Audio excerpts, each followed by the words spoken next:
Assalamualaikum warahmatullahi wabarakatuh. Selamat datang di TKIT Sinar Melati. Dalam praktek baik ini, kami akan memperlihatkan bagaimana pembelajaran yang kami lakukan dengan mengintegrasikan pendekatan Deep Learning dan Student Agency dalam proses belajar anak. Saya Wenti Dwi Anggraini, Guru TKIT Sinar Melati. TKIT Sinar Melati merupakan lembaga pendidikan anak usia dini yang berada di kota Yogyakarta dan memiliki visi terwujudnya generasi yang beriman, berakhlak mulia, mandiri, kreatif, dan berkebinekaan global. Hasil observasi awal di kelompok B4 dari 18 anak menunjukkan rendahnya keterlibatan aktif. Anak cenderung pasif, jarang bertanya, dan lebih banyak mengikuti instruksi guru. Aktivitas bermain pun masih didominasi arahan, belum berbasis pilihan anak. Data observasi menunjukkan hanya 11% anak sangat aktif, 28% mulai aktif, dan 61% pasif dalam indikator bertanya, memilih kegiatan, menyampaikan ide, dan refleksi. Artinya, pembelajaran belum sepenuhnya mendukung student agency dan deep learning. Tantangan utama guru adalah menciptakan lingkungan belajar yang mendorong keterlibatan aktif anak. Pembelajaran yang terlalu instruksional membatasi ruang anak untuk memilih, menyampaikan ide, dan bereksplorasi. Guru menyadari perlunya mengubah pendekatan agar anak menjadi subjek aktif dalam belajar, serta menyesuaikan peran dari pemberi instruksi menjadi fasilitator yang mendorong inisiatif dan refleksi. Langkah awal yang dilakukan guru adalah menyusun rencana pembelajaran yang mengintegrasikan deep learning dan student agency. Guru merancang kegiatan yang mendorong anak berpikir kritis, memilih aktivitas secara mandiri, menyampaikan ide, dan melakukan refleksi. Rencana pembelajaran dibuat fleksibel, memanfaatkan lingkungan sekitar, dan menggunakan pertanyaan terbuka untuk menstimulasi rasa ingin tahu. Dan indikator keterlibatan anak dijadikan bagian dari penilaian. Praktek baik ini dilaksanakan dengan 3 tahapan: memahami, mengaplikasikan, dan merefleksikan. Pada pelaksanaan, kegiatan dimulai dengan rutinitas pagi seperti doa, hafalan, dan melakukan teknik mindfulness, yaitu melakukan nafas dan gerakan sadar. Aktivitas ini membantu anak untuk mengelola emosi, serta tetap fokus dan rileks sehingga mampu menyerap materi dengan lebih baik.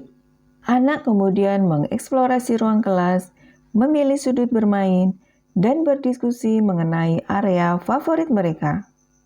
Guru menggunakan pertanyaan pematik untuk menggali minat anak. Anak mengamati dengan penuh perhatian.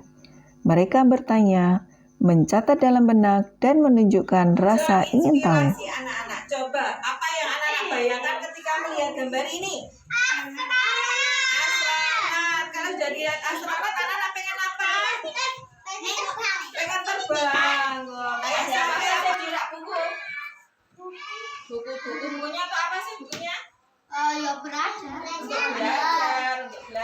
Ini adalah proses pembelajaran yang mindful. Anak hadir secara utuh dan sadar akan apa yang sedang dipelajarinya. Di sini student agency mulai tumbuh. Anak belajar memilih sudut favorit, menyampaikan ide, dan merasa pendapatnya dihargai. Anak diberi kesempatan untuk memilih tempat duduk sendiri berdasarkan kenyamanan dan keinginan mereka. Di sini kenapa pilih di sini? Ada baloknya. Oke, sekarang bikin lingkaran dulu. Selanjutnya, anak bekerja kelompok membuat miniatur kelas impian dari bahan yang tersedia. Mereka berdiskusi, membagi peran, dan menyelesaikan proyek bersama. Kegiatan ini joyful karena anak menikmati proses berkarya, bekerja sama, dan tertawa dalam suasana santai. Tetapi bukan hanya menyenangkan, kegiatan ini juga meaningful. anak membuat ulang ruang kelas yang mereka kenal dari pengalaman nyata mereka.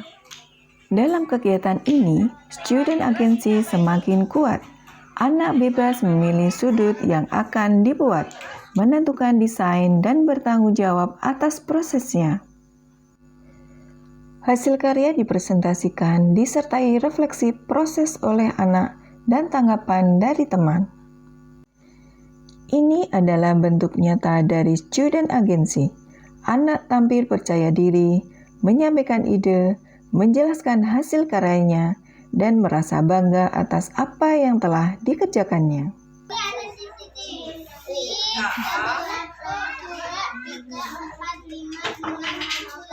Oh, CCTV-nya banyak sekali. Buat apa tuh CCTV-nya? Oh iya, terus apa lagi?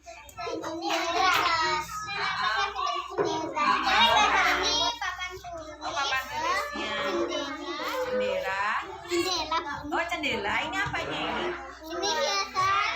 Biasanya bentuk apa itu? Bunga. Terus apa lagi? Sebagai bagian dari deep learning, anak diajak merefleksikan proses belajarnya. Mereka saling bercerita apa yang disukai, apa yang dipelajari, dan apa yang ingin dibuat lagi. Alasannya apa? Bikin apa? Miniatur kelas impianku. Di sini terlihat bahwa anak tidak hanya mengalami pembelajaran, tapi juga menyadari apa yang telah mereka pelajari. Penerapan deep learning dan student agency terbukti meningkatkan keterlibatan aktif anak. Mereka lebih antusias berdiskusi, bekerja sama, dan merefleksikan pembelajaran. Pentingnya membangun otonomi sejak dini, menciptakan belajar yang mendorong eksplorasi dan refleksi, dan ruang untuk memilih dan berpendapat untuk menemukan motivasi, kemandirian, dan pemahaman mendalam. Setelah intervensi, sebanyak 78% anak menunjukkan keterlibatan sangat tinggi, 17% mulai terlibat meski masih perlu bimbingan, dan hanya 5% yang tetap pasif. Adanya peningkatan kategori aktif sebesar 67% menandakan efektivitas pendekatan yang digunakan dalam memicu partisipasi bermakna anak. Berdasarkan praktek baik yang telah dilaksanakan, dapat disimpulkan bahwa integrasi deep learning dan student agency terbukti efektif dalam meningkatkan keterlibatan aktif anak di kelompok B4 TKIT Sinar Melati. Data menunjukkan bahwa anak dengan kategori sangat aktif naik dari 11% menjadi 78%. Anak yang mulai aktif turun dari 28% menjadi 17%, dan anak dengan kategori pasif turun dari 61% menjadi hanya 5%. Anak lebih berani memilih dan mengeksplorasi, menyampaikan ide dan refleksi, dan dapat meningkatkan rasa ingin tahu, percaya diri, tanggung jawab, dan inisiatif. Beberapa saran yang dapat dilakukan setelah praktek baik ini adalah guru dapat mengintegrasikan deep learning dan student agency untuk meningkatkan keterlibatan aktif anak. Satuan pendidikan mendukung guru melalui pelatihan, diskusi refleksi, dan kolaborasi. Kembangkan praktek baik secara lebih luas seperti kolaborasi antar kelas, integrasi lintas tema, sehingga memberi dampak yang lebih menyeluruh. Semoga praktek baik ini dapat menjadi inspirasi untuk menciptakan pembelajaran yang lebih bermakna bagi anak-anak.